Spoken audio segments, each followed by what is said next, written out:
Semua siap. Beri salam. Assalamualaikum warahmatullahi wabarakatuh.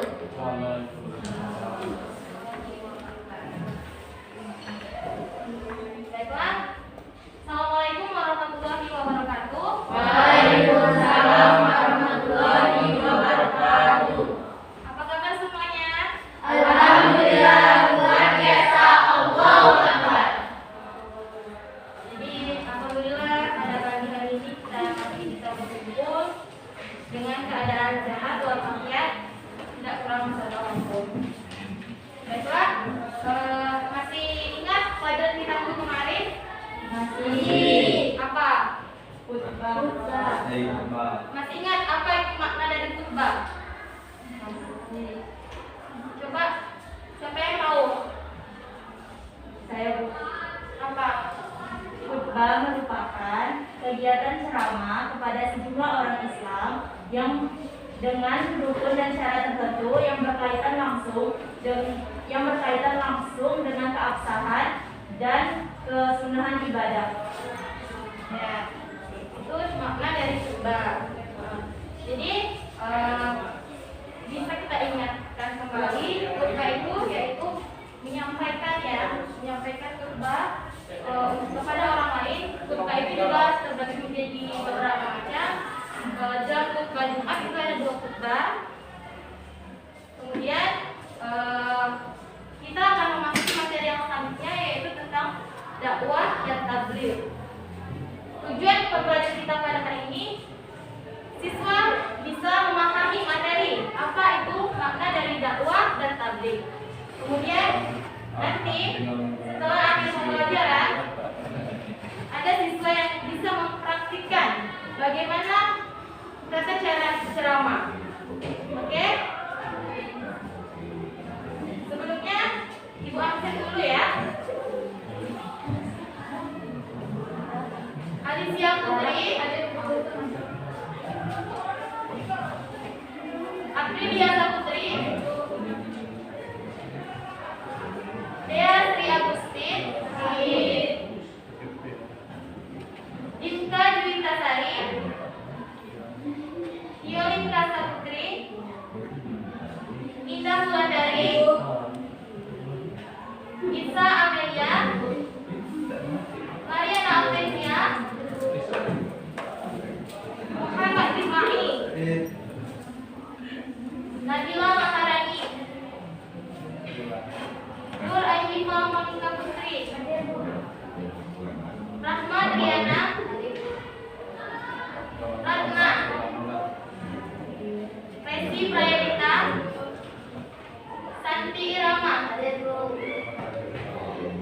Siti Rauda Tuljana,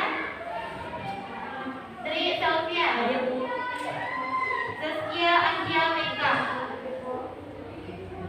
Satu yang sakit ya.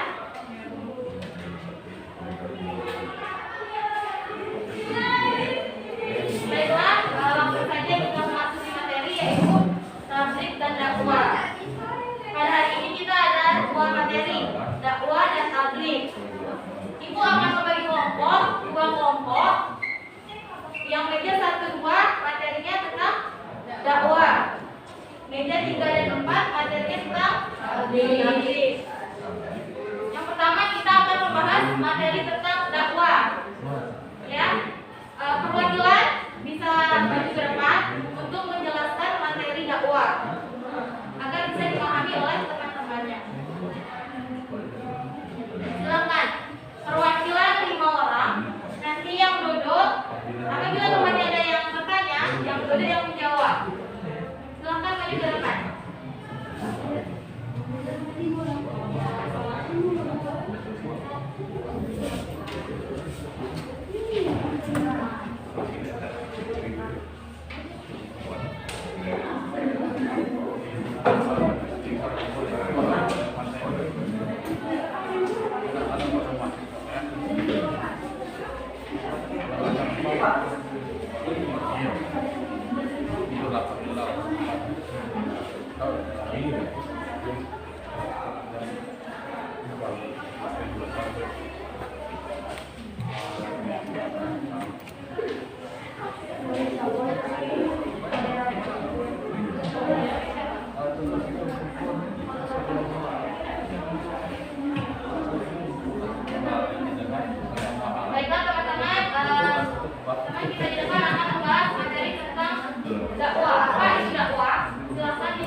Waalaikumsalam warahmatullahi wabarakatuh.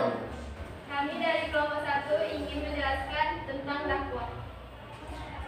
Dakwah, pengertian dakwah. Dakwah itu berasal dari kata dai, yaitu dan dakwah yang berarti memanggil atau menyeru. Sedangkan dari istilah dakwah itu berarti mengajak orang lain untuk meyakini kebenaran ajaran Islam dan mengamalkan syariat-syariat Islam.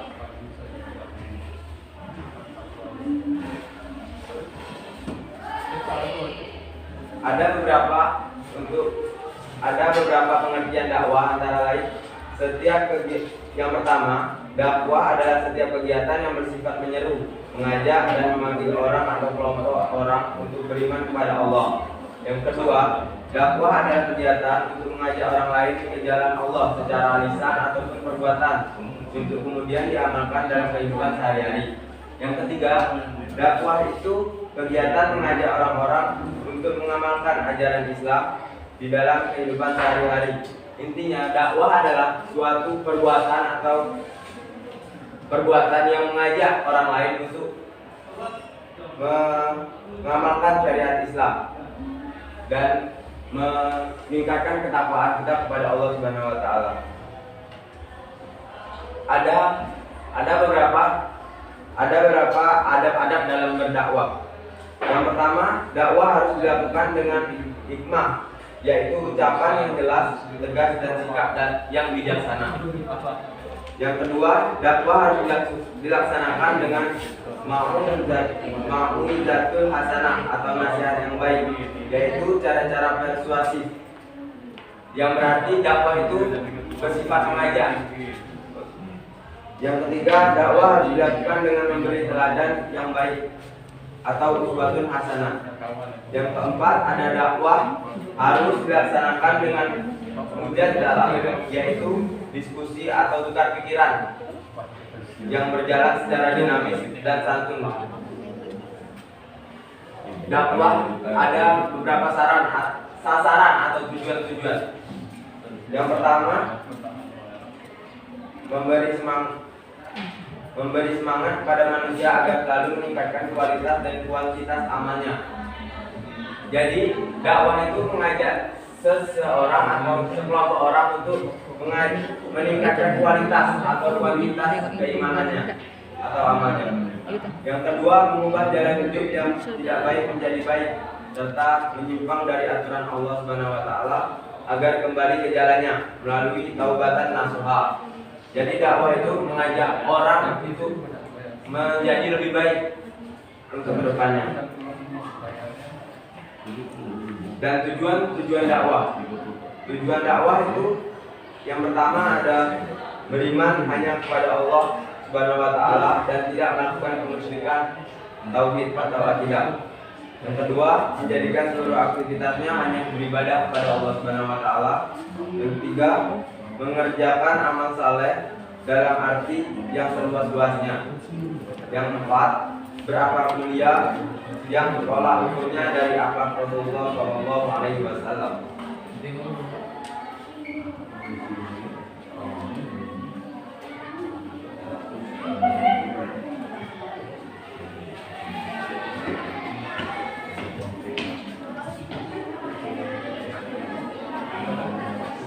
Syarat dan metode dakwah.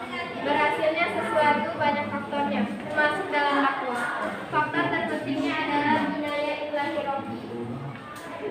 Di samping tentu dari kepribadian, watak dan karakter dari sendiri dalam kehidupan sehari-hari yang dimulai dari diri sendiri, melebar ke keluarga, lalu ke masyarakat luas. Oleh sebab itu, seorang dai jika ingin sukses harus memenuhi syarat seperti yang telah dilakukan di antara masih sebagai berikut. 1. Satunya kata dengan perbuatan. Sikap dan cinta manusia benar-benar tidak bersadari. 2. Paham tentang objek dakwahnya sehingga tepat dengan sasaran dakwah yang dituju. Sehingga memiliki keberanian dan ketegasan, namun tetap bijak dan santun dalam berdakwah. 4. Memiliki ketabahan dan kesabaran yang tinggi dalam menghadapi segala tantangan dan halangan yang boleh jadi menjadi musuh dari dakwah yang dilakukan. 5. Sadar sepenuhnya bahwa tugasnya hanyalah menyampaikan, mengajak, dan menyeru terkait hasilnya diserahkan sepenuhnya hanya kepada Allah. 6. Terus berdoa dan memohon kepada Allah Subhanahu wa Ta'ala agar dakwah yang dilakukan mencapai keberhasilan. Sementara itu, perihal metode dakwah yang harus dilaksanakan oleh dai, jika mengacu kepada Quran surat An-Nahl ayat 125, maka metode dakwah yang harus dilakukan antara lain: 1. Meluruskan niat bahwa dakwah itu harus bersih dan bertujuan hanya kepada Allah, bukan untuk kepentingan siapapun, tetapi hanya mencari ridhonya. 2. Dakwah itu harus bijak atau hikmah, mengetahui betul kondisi jamaahnya sehingga materi dan metode yang disampaikan tepat memenuhi sasaran. 3. Menghindari cara-cara yang memaksa, menakutkan, apalagi cara teror dan radikal. 4. Lakukan dakwah dengan cara bermujadalah, yakni dakwah melalui dialog, diskusi, bahkan boleh juga berdebat, tetapi tetap menggunakan cara yang beradab. Dan saat kita berdakwah, hendaknya kita mengikuti tata cara yang digunakan oleh Rasulullah SAW dalam berdakwah. Yang pertama, Rasulullah SAW dalam berdakwah itu lemah lembut dalam menjalankan dakwah. Jadi kita tidak kasar dalam berdakwah dan ceramah. Yang kedua, bermusyawarah dalam segala urusan, termasuk urusan dakwah. Yang ketiga, menyampaikan dakwah sesuai dengan objek dakwah. Yang keempat, lapang dada dan sabar. Jadi kita dalam dakwah itu harus sabar dalam berdakwah, dalam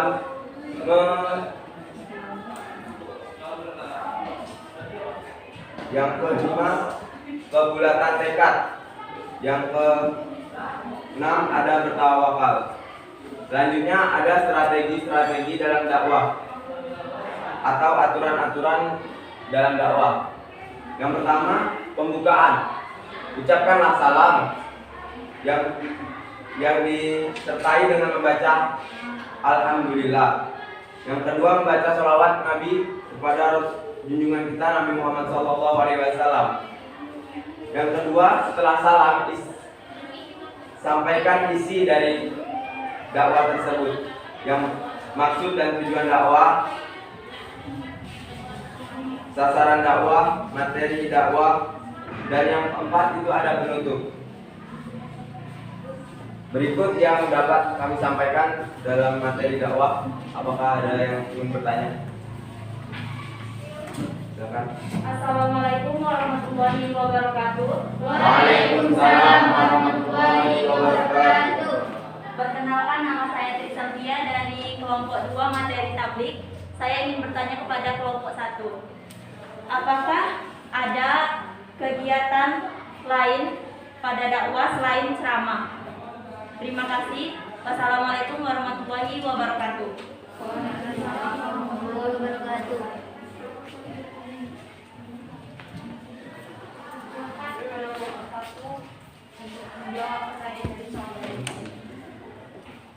Teman yang duduk boleh bisa membantu menjawab pertanyaan dari teman yang kedua.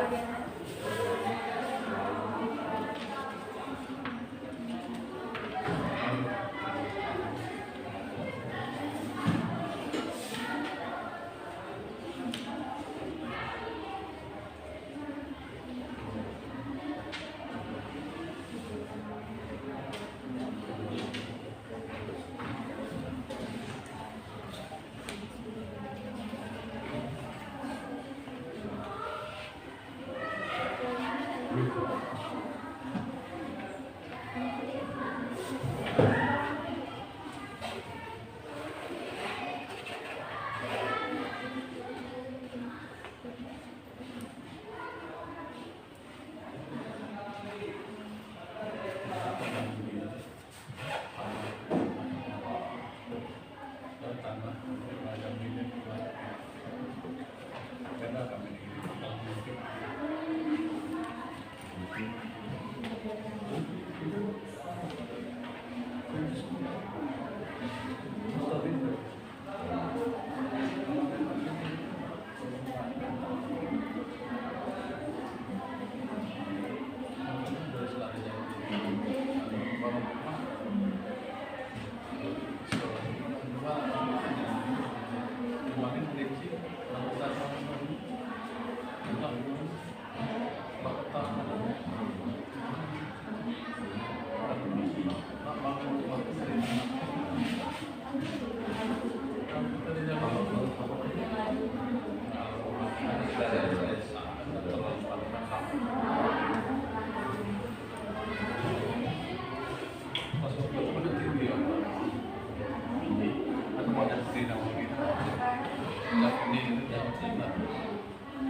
Sebelum kami mencari jawaban dari Tristia, apakah ada yang ingin ditanyakan?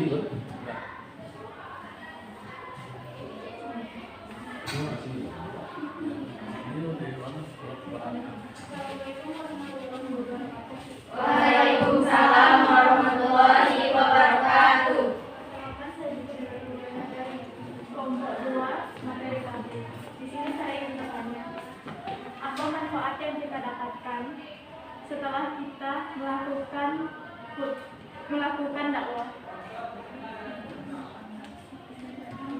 Sekian, terima kasih.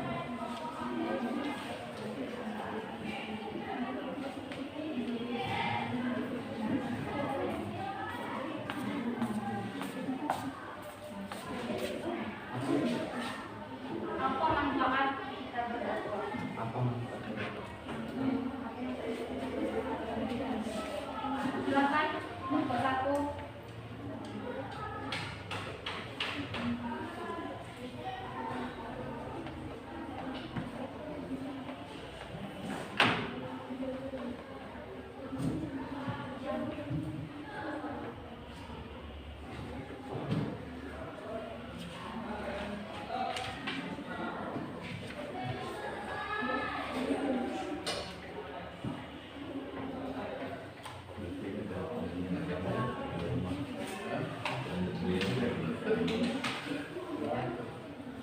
Assalamualaikum warahmatullahi wabarakatuh. Waalaikumsalam warahmatullahi wabarakatuh.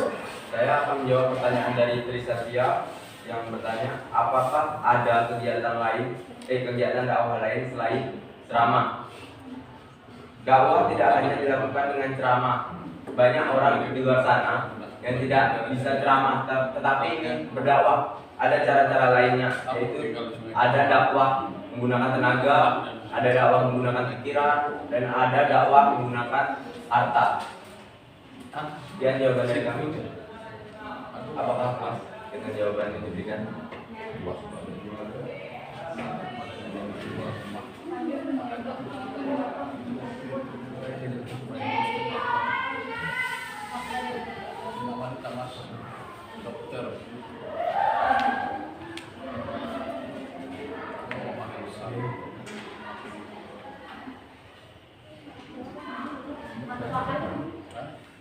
Manfaat kita berdakwah.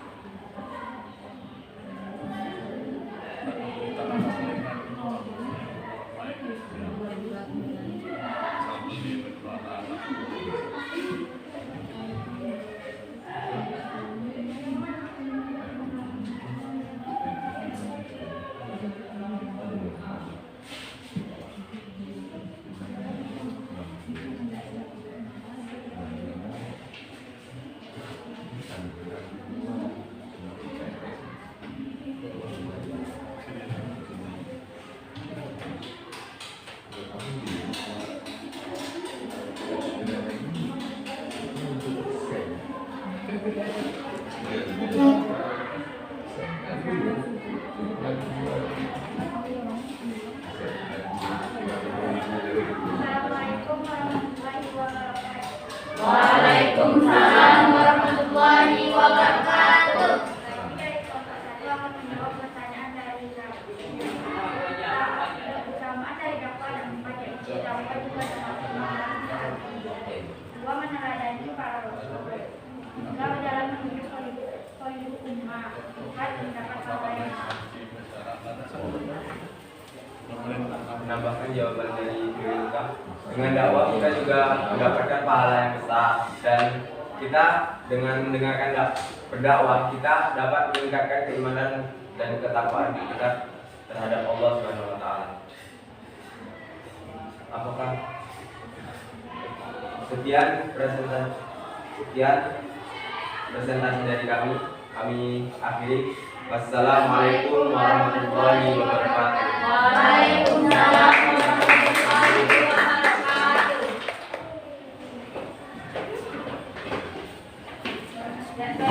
Jadi Ibu perjelas lagi ya makna dari dakwah. Dakwah yaitu mengajak ke sesuatu hal yang baik.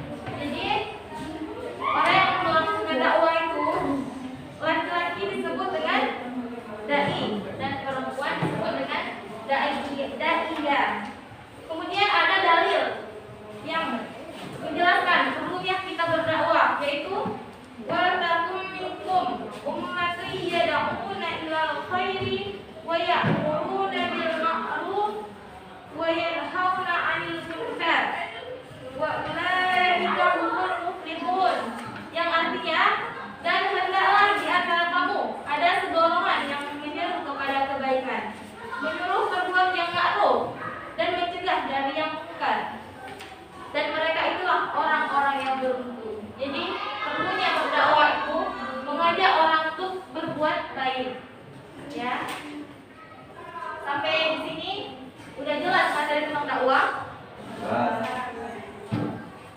Selanjutnya kita masuki materi tentang tabligh. Silakan kelompok 2 untuk mempresentasikan materi tentang tabligh. Silakan.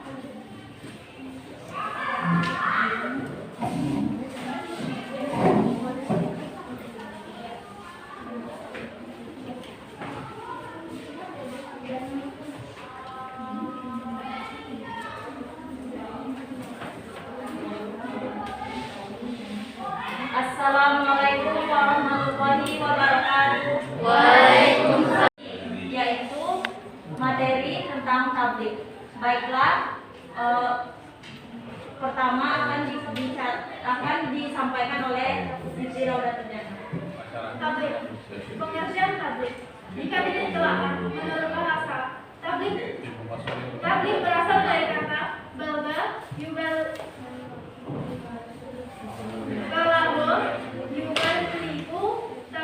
tabligh yang berarti menyampaikan atau memberitahukan pesan atau ceramah secara lisan maupun perkataan. Tabligh juga bisa bermakna ceramah yang tidak disertai dengan rukun seperti khutbah. Bukan sekadar ceramah atau pesan biasa, tetapi sebuah ceramah yang B. Menyampaikan ajaran-ajaran Islam kepada umat manusia untuk dijadikan pedoman agar memperoleh kebahagiaan dunia dan akhirat. C. Dakwah Islamiyah dalam bentuk khusus lisan dan tulisan untuk menyampaikan ajaran Islam kepada orang lain. D. Menyampaikan pesan Allah Subhanahu wa taala secara lisan kepada satu orang Islam atau lebih untuk diketahui dan diamalkan isinya.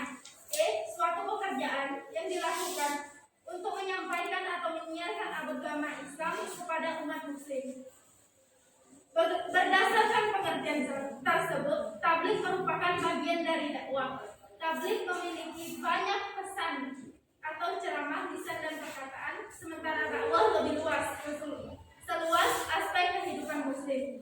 Khusus di Indonesia, konsep tabligh agak rancu karena adanya kegiatan tabligh akbar yang biasa, tempat dan pesertanya lebih besar serta diisi dengan zikir bersama.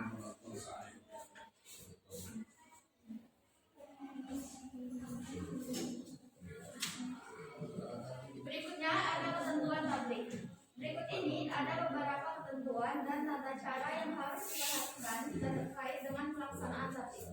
Yang pertama, tabligh dilakukan dengan cara yang sopan, lemah lembut, tidak kasar dan tidak merusak.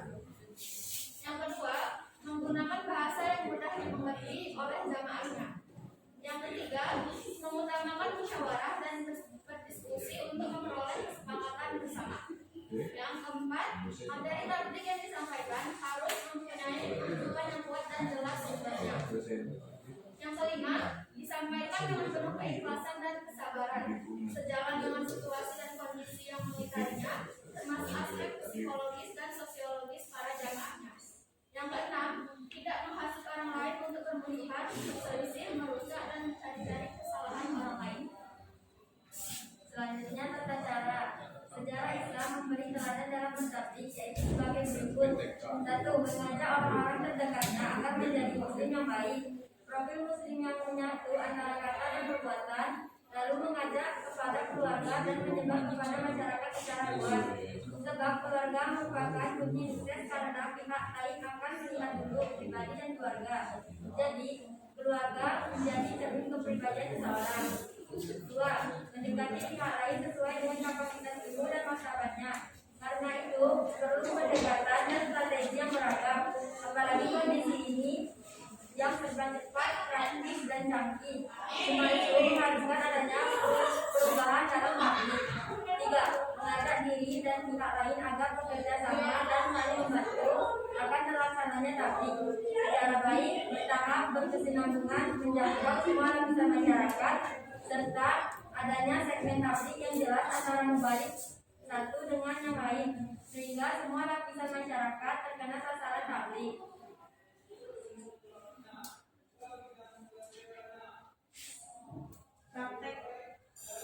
Praktek tablik. 1. Tahapan persiapan. Rujuklah dan pelajarilah materi tablik agar sesuai dengan kebutuhan jamaah atau audiens. 2. Tahap pelaksanaan. Disebabkan Islam itu kebenaran, maka materi tablik itu harus disampaikan secara terbuka, utuh, dan komprehensif, sehingga jamaah dengan kesadaran sendiri dapat menerima ajaran Islam dan menemukan sendiri kebenaran itu.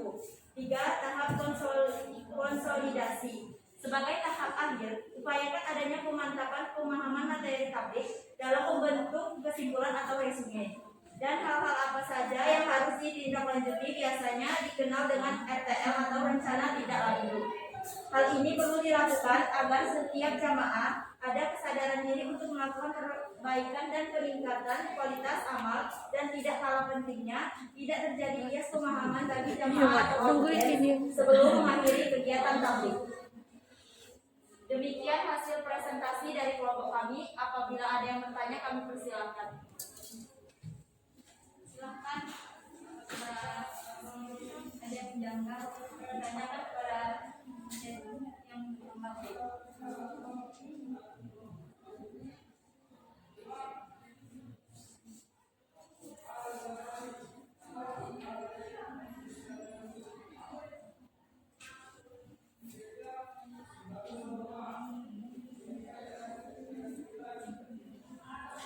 Silakan Muhammad Rifai. Tadi kan dikatakan kalau tablik harus dilakukan dengan komprehensif. Maksudnya dari komprehensif itu apa? Baik, Terima kasih. pertanyaan kami simpan dulu. Sembari mencari jawaban, apakah ada yang ingin bertanya lagi?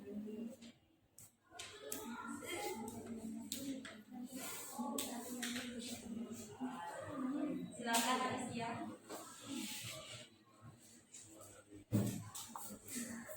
Apa saja contoh tablik dalam kehidupan sehari-hari? Terima kasih. Baik.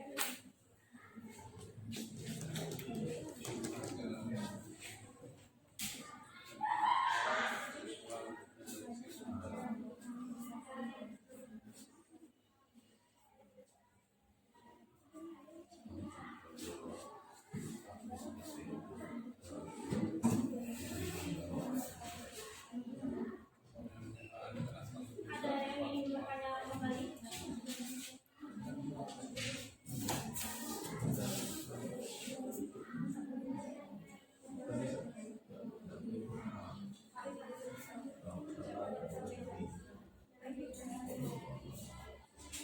Selanjutnya, untuk menjawab pertanyaan dari Rifai, konferensi yaitu berasal dari bahasa Inggris. Konferensi yang artinya luas, menyeluruh, meneliti, dan meliputi banyak hal. Istilah konferensi digunakan untuk menyatakan keadaan di mana sesuatu dapat menjelaskan keterangan secara lengkap dan luas serta memberi wawasan yang penting.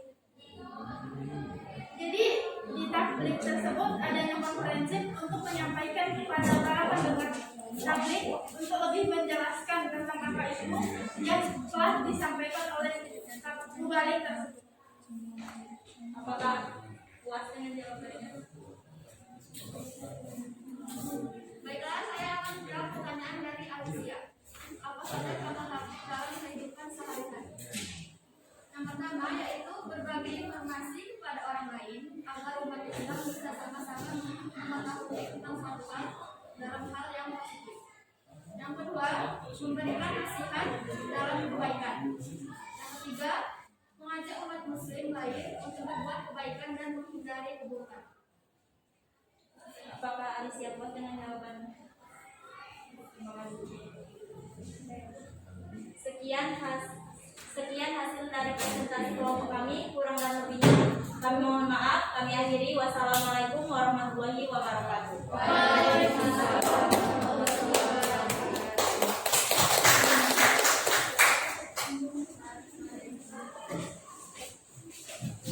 Jadi sudah jelas ya dakwah dan tabligh. Jadi ibu bisa jelaskan lagi tentang tabligh. Tabligh yaitu berasal dari kata balagha, yuballighu tablighan, yang artinya itu menyampaikan. Jadi zaman Rasulullah sudah diajarkan kepada kita menyampaikan satu berita yang baik agar umatnya untuk mengamalkan perintah tersebut. Adapun dalil yang menjelaskan tentang tabligh yaitu alladzina yuballighuna risalatillahi wa yakhshawnahu wa la yakhshawna ahadan illallah wa kafa billahi hasiba, yang artinya orang-orang yang menyampaikan risalah Allah mereka takut kepadanya dan tidak merasa takut kepada siapapun selain kepada Allah Subhanahu wa taala, dan cukuplah Allah sebagai pembuat perhitungan. Jadi kita sebagai umat Islam kita diwajibkan untuk mengamalkan perintah-perintah yang turun dari Allah untuk diamalkan dalam kehidupan sehari-hari. Ya, sampai di sini ada yang ditanyakan?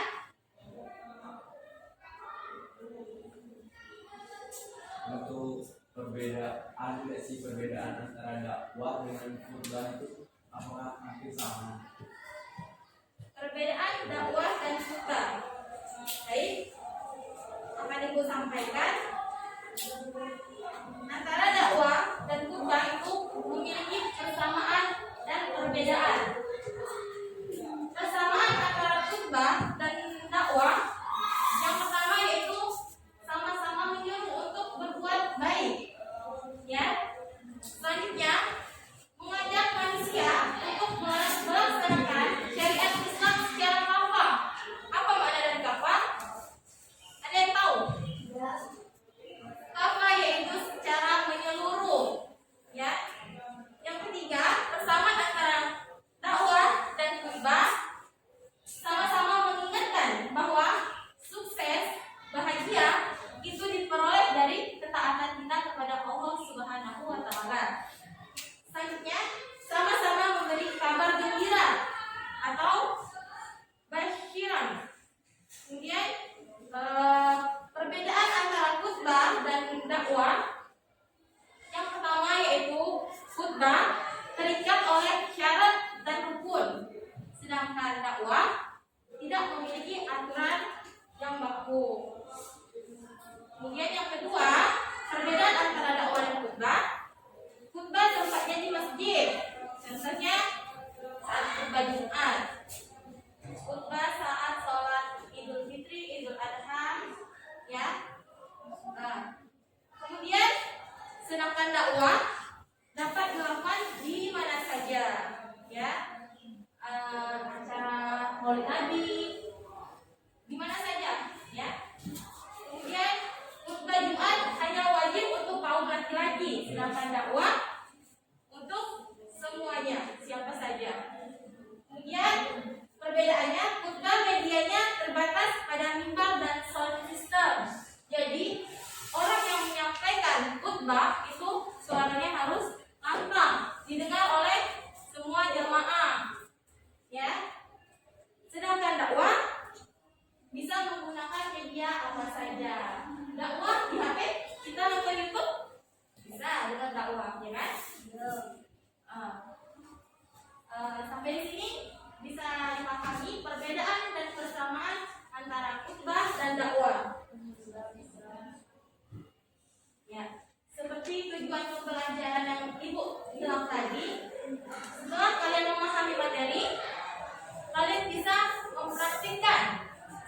satu di antara kalian mempraktikkan bagaimana tata cara ceramah. Ada yang bersedia? Siapa namanya? Silakan.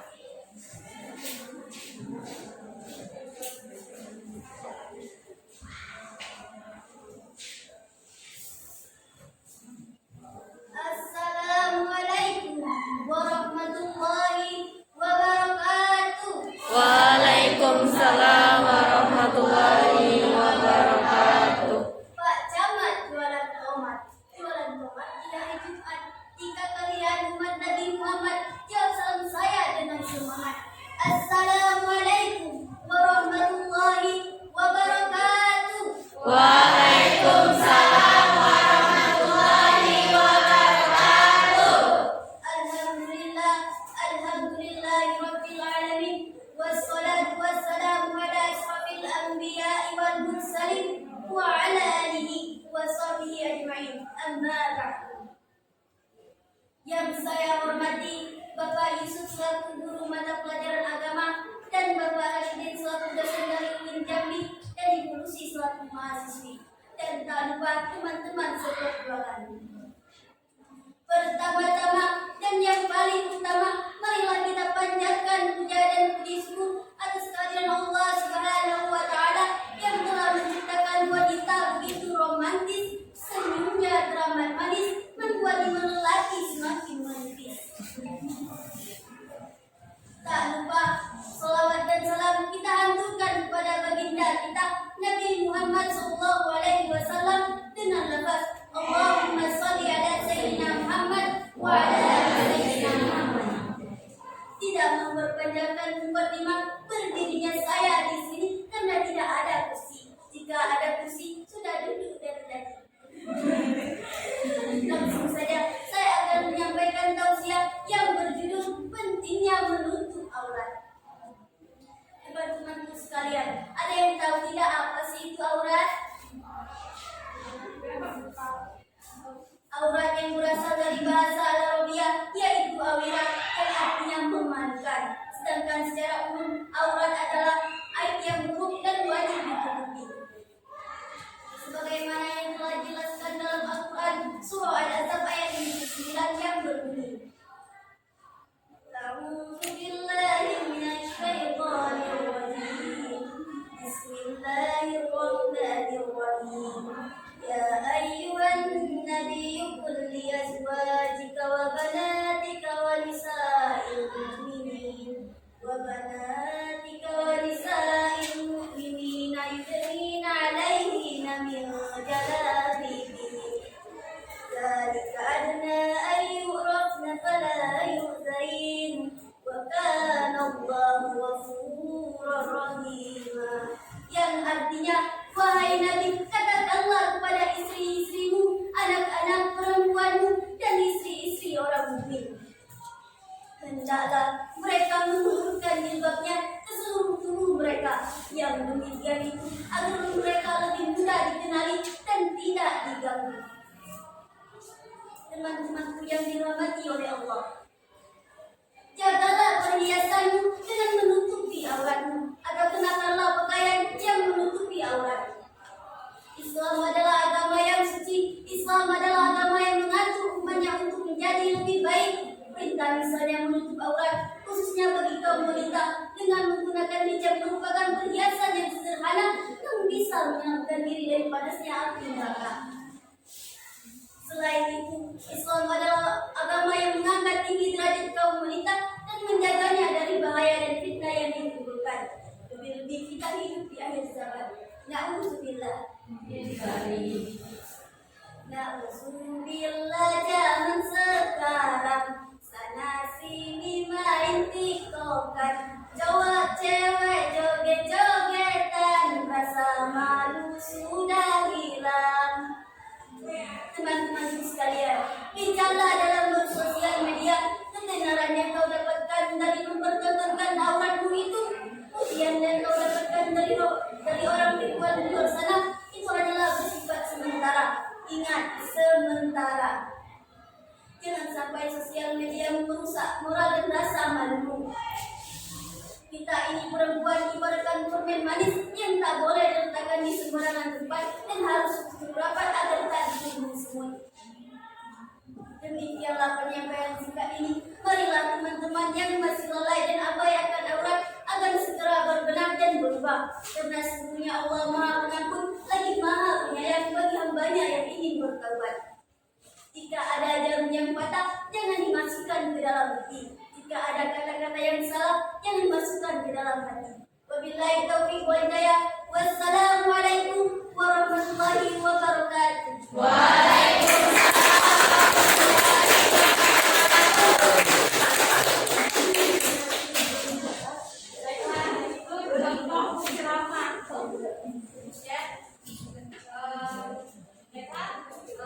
Siswa-siswa sudah paham materi tentang dakwah dan tabligh.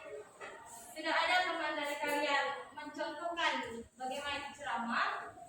Selanjutnya ibu akan memberikan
Baiklah, sekian pembelajaran kita pada hari ini. Semoga apa yang kita dapatkan pada hari ini bisa bermanfaat untuk kehidupan sehari-hari. Amin.